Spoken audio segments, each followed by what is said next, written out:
You can call them shorthanded, banged up, injured, but the Nets dropped their 10th straight loss to the Celtics last night in a Boston blowout win. So let's bring in Brian Lewis, the New York Post Nets beat writer, to try and make sense of last night. And we're going to look ahead a little bit to the trade deadline. Brian, thanks for joining us. As you know, no Ben Simmons, no KD, no TJ Warren last night. But do you think that the Nets still should have been a little bit more competitive and it be a closer game rather than a blowout loss? I mean, listen, as Meek Mill would say, there's levels to this. Oh, right? Meek Mill. You can lose like they did to Boston in their first game without KD, right? Where you're down 2 in the fourth quarter. That's a far cry from being down 49 in the fourth quarter. All right. So as soon as you saw how shorthanded they were in the lineup they were putting out there, which is basically like this Hobbit-sized lineup, it was always going to be tough to win. It's a horrible matchup for them, but you can represent yourself appropriately. There was no excuse to get blown out the way they did. Now it happens. You will have one-off games. You will have blowout losses over the course of the season. It's concerning that these happen at the hands of the Celtics. Yeah, it's been a tale of two teams for the Nets. To quote Meek Mill's, dreams and nightmares. I had to see your Meek Mills and raise you one. All right, there you go. The Nets haven't had their big three, Simmons, KD, and Kyrie, available in a game against the Celtics yet. If you throw those three in there, do you think the Nets could beat the Celtics in the 7-game series? Could? Yeah. Do I think they should? No. Now, listen, I'm not a gambling man. I don't wager. But the Celtics are a nightmare of a matchup for them. And that's even when things are going right.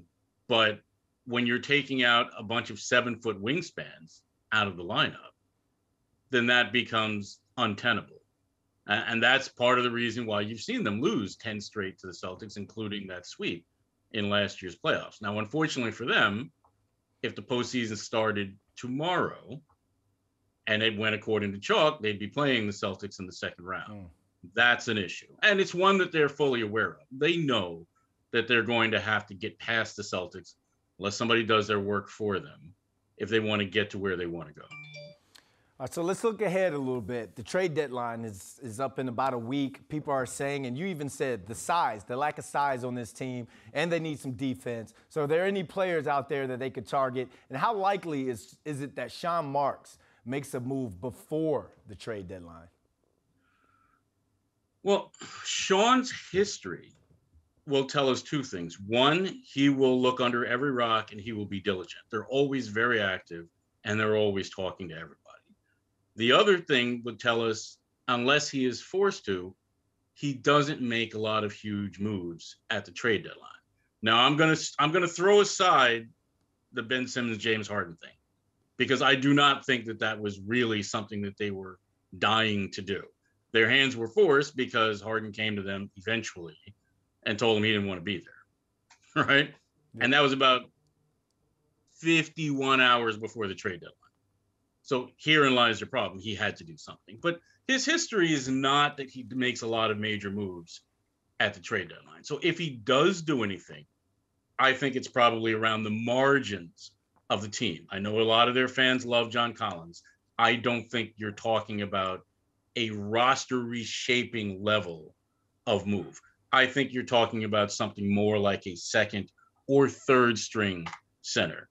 You know, a Naz Reid, a Zach Collins, a Nick Richards. I mean, something of that caliber, more so than some kind of seismic, huge trade. Well, we're all caught up on our Brooklyn Nets basketball and our Meek Mill. I got to say thanks for joining us. Thanks for having me. Appreciate it.